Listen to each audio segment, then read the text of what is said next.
Are you a workaholic like Nas? He's definitely a workaholic. I'm not like Nas, but yes, I am. And has this affected your relationship? Because I will let you know, since you keep asking me what's wrong with my relationship. Tell me.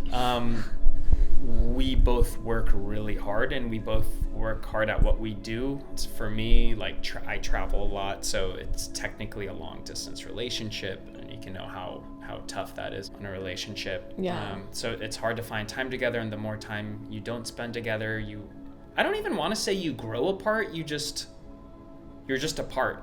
You're like, you are literally apart. Yeah, because I don't feel like I ever grew apart from my girlfriend in my relationship. It's just, you're just apart, and it's hard. It's very hard. You need comfort, right? You need to have that comfort with each other. That's why I started to get therapy, is because also Nasir was not always like super nice to me. He's like a rough, emotionally, he's an Arab, raised in an Arab village, and some Arabs are emotional, but most are not allowed to be emotional if they're men. Yeah. And so Western culture's like that as well. I mean, yeah, men of course, West too, but there it's just even more tough, right? Okay. Yeah, it's like more for them, for men it's even more, but of course West too.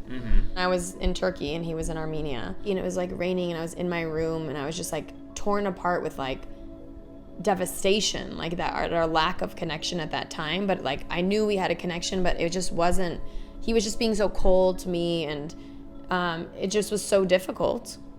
And that's when I went and got a therapist, because I was like, I need someone I can talk to about emotions, and a lot of people can't. Also, some women can't talk about emotions, right? So I had to make a choice. Am I willing to do the work to stay in this relationship? And I was, and I did the work. So now I'm fine being apart. We can be apart for like 3 months, and I'm fine. Wow, that's I'm cool. fine. I don't care. I'm like, okay, I'll see you in 3 months. I mean, we're in a long-term relationship for 5 years. See, I don't know if this is because you learned how to do this, and I had to learn, and it was painful. Yes, it was painful. So you learned, and then I also think it's a culture thing, because in the Western world, I think couples can be apart from each other a little more. It was painful. I was crying and crying. But I think in Asian culture, it is different in Asian culture because it's considered inappropriate sometimes when you're yes, that's the difference. Yes, that's true. Yeah, it's considered inappropriate, and it's considered like, why aren't you with your husband, especially for the women. Yeah. In Asian culture, you're like supposed to be together all the time. Yes, and it could be like they're just assuming something is bad going on if you're not with each other. Yeah, I traveled more and more this year, and the more I traveled, everyone's like, what's wrong with your relationship? Like, are you cheating? Yeah, true. That's the difference. So I think it's emotionally also hard for Westerners, because they don't want to be apart from their partner too. But there's not that assumption that cheating or something bad is going on. Correct. That makes it a lot harder, I think. And also, like, financially, I feel like in the East, women are often more dependent on the man, or the man's dependent on the woman. Someone's dependent. Me and Nasir are both separately financially stable. A lot of households need 2 incomes to be financially stable. And so it can make you kind of dependent on each other more. I don't understand relationships that much, but like, as we talk about it more, all this stuff is starting to make more sense.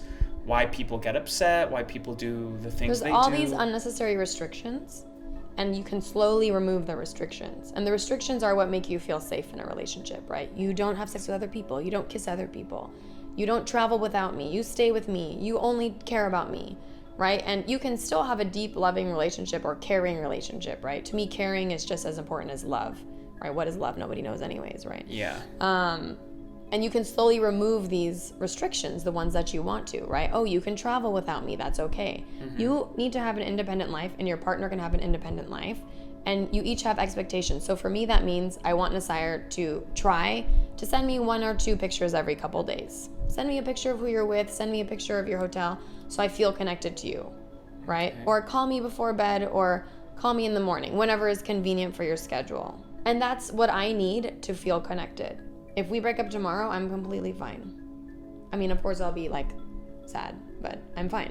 I'm not gonna die, right? Lots of people break up all the time. Damn. Yeah. Dude, you should start a couples podcast, because this is great. I can listen to you all day and learn about myself and learn about my partner.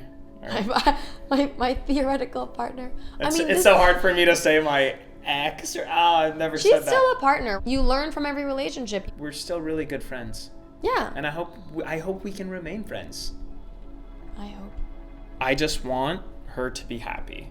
And if it means it would have to be with someone else, and that's the way for her to find happiness, then that's okay, because that's the goal. Yeah. If you liked what you saw and you want to listen to the full episode, then download Spotify and follow us at SuperHuman with Will Dasovich. It's completely free, it's linked below and easy to use.